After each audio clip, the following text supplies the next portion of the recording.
नमस्कार मेरे प्यारे प्यारे छोटे बहन भाइयों।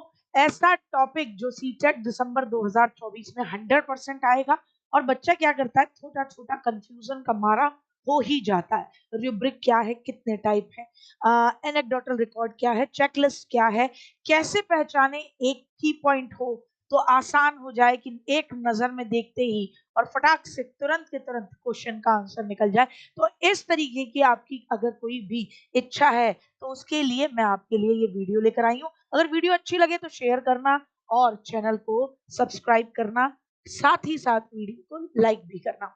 आप जानना चाहते हो रूब्रिक होता क्या है, तो भैया देखो रूब्रिक क्या होता है। रूब्रिक देखने में ऐसा होता है, आप कहोगे ऐसे से हमें कैसे पता लगेगा। बेसिकली रूब्रिक क्या है, मुझे, मैं टीचर हूँ, आप स्टूडेंट हो, मुझे आपका ना आकलन करना है, आपका मूल्यांकन करना है। तो मैंने कुछ है ना पैरामीटर्स बनाए हुए, मानदंड बनाए, कुछ स्टैंडर्ड बनाए, कुछ मानक बनाए कि मैं ना अपने बच्चे की इन इन चीजों को ना चेक करूंगी कि ड्रेस कैसी पहन के आता है। तो रूब्रिक में मैंने एक पॉइंट लिखा ड्रेसिंग सेंस। दूसरा कि भैया ये मतलब समय पे कितना आता है स्कूल में, तो मैंने लिखा पंक्चुअलिटी यानी कि समयबद्धता। मैंने कहा उस पे भी 5 नंबर दूंगी मैं इसको। तीसरा क्लासरूम का बिहेवियर कैसा है। तो आप जो मानदंड सॉरी, आप जो मानदंड यानी पैरामीटर्स डिसाइड करते हो, मानक डिसाइड करते हो, जिनके बेसिस पर आप बच्चे का आकलन करोगे, उनको आप रूब्रिक बोलते हो। यानी एक ऐसा खाका जिसमें आपने बच्चे के आकलन के लिए कुछ मानदंड लिख लिए, उस खाके को, उस स्केच को, उस पेपर को आप रूब्रिक कहते हो। तो एम क्या होता है इसका, बच्चे का आकलन करना।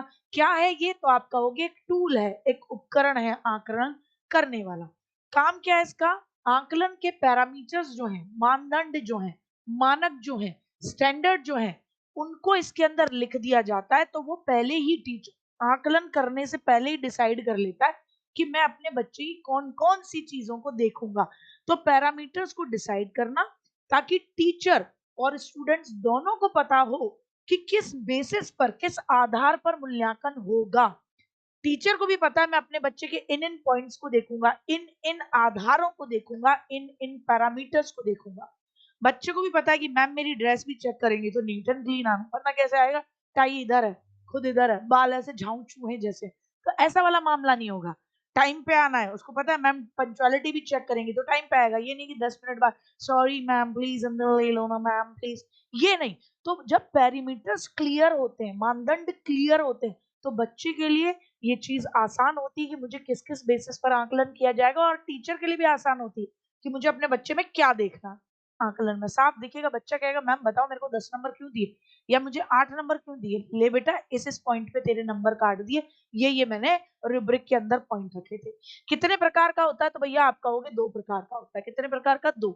एक को बोलते हो समग्र यानी holistic, holistic portfolio, sorry, holistic आप रूब्रिक बोलते हो। दूसरे को बोलते हो एनालिटिकल रूब्रिक यानी विश्लेषणात्मक रूब्रिक। आपका एक है समग्र होलिस्टिक, दूसरा है एनालिटिक।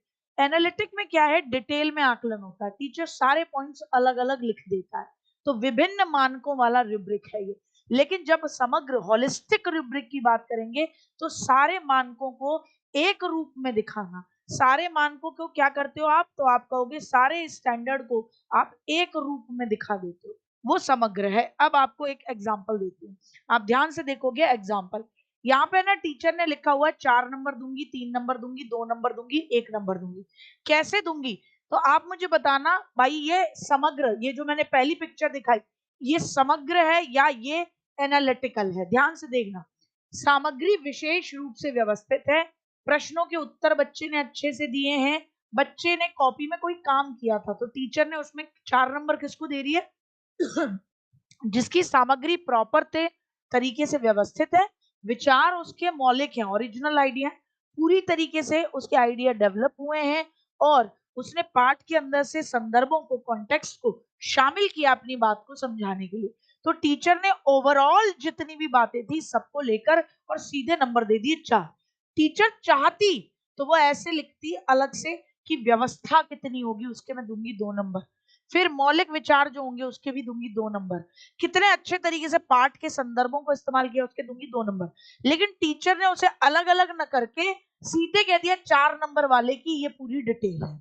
फिर उसके बाद 3 नंबर वाले की लिख दी कि देखो सामग्री प्रॉपर व्यवस्थित है और प्रश्नों के उत्तर स्पष्टता से दिए गए, कुछ विचार मौलिक हैं, बाकी पूरी तरीके से विचार मौलिक नहीं है, और बाकी पाठ के अंदर से उद्धरण आमतौर पर अच्छी तरीके से लागू किए गए हैं। पर नंबर दूंगा तो ये वाला मामला।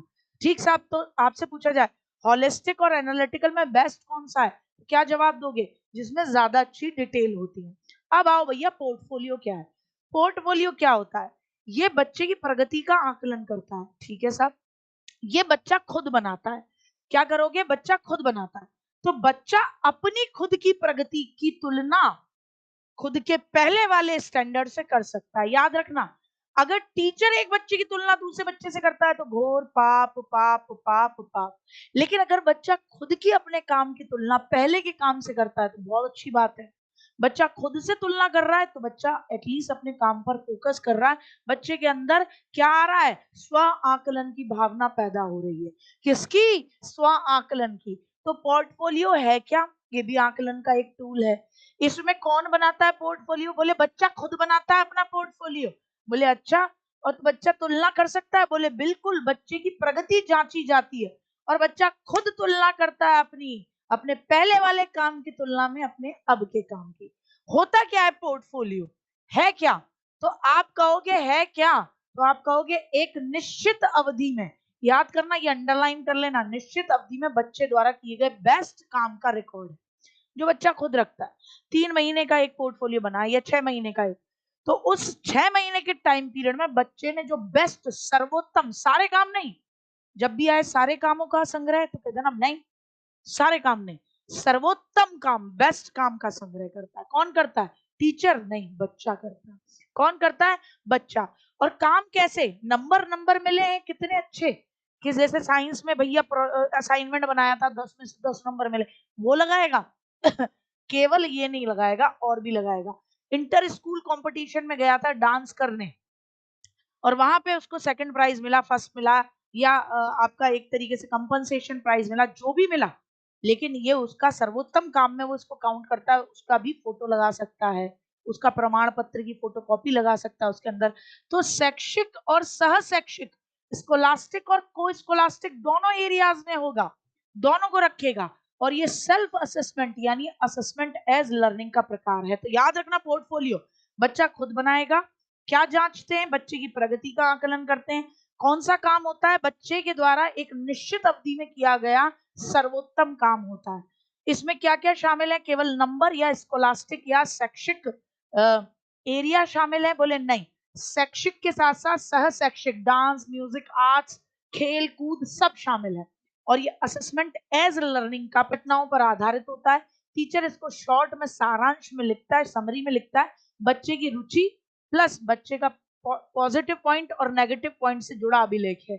जैसे किसी बच्चे ने, एक्स बच्चे ने वाई बच्चे के 2 थप्पड़ मार दिए और टीचर गार्गी मैम उसी समय क्लास में थी, तो गार्गी मैम एनेक्डोटल रिकॉर्ड में लिखेंगी जो उसी क्लास में रखा रहता है कि आज एक्स बच्चे ने वाई बच्चे के गाल पे 2 थप्पड़ मार दिए और कारण था कि वाई बच्चे ने एक्स बच्चे की चोटी खींच ली थी, और क्योंकि एक्स बच्चा उसकी टॉफी खा गया था या उसकी जो भी खा गया था। और इससे पता पड़ रहा है व्यवहार कि भैया बड़ा आक्रामक व्यवहार है ना। कि चैनल को सब्सक्राइब करना ना भूलें। वीडियो पसंद आए तो लाइक और शेयर जरूर कीजिएगा। जय हिंद, जय भारत, मिलते हैं।